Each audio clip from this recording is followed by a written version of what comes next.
You know, when it's windy, like, yeah, I mean, the heaviest weight I'll go on a windy day, it depends where you're at, of course. You know, up the Northeast, they use like 3/8 half ounce. That's almost all they use, just because their fish are kind of dumb. They're really aggressive up there. You can catch, like, it doesn't matter if you're using a 1/4 ounce, it just takes longer to get to them, and they eat a half.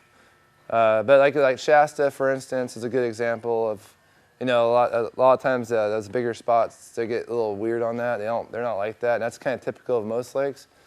And when there's no wind at all, usually I go the lightest I can, just because I get bigger bites sometimes. Now, if you're wacky rigging, I go up in size. Usually a size larger than I would if I was nose hooking it. But, you know, usually when that wind blows and it starts getting rough out, you can go wherever you want. I mean, the water's turned up. They lost a lot of visibility. They can still see good, but they're not timid or spooky. So a lot of times, if it's windy, if it's not windy, I'm using an 1/8 ounce, and the wind starts blowing hard, I'll go a 1/4 or 3/8 and get the same bites.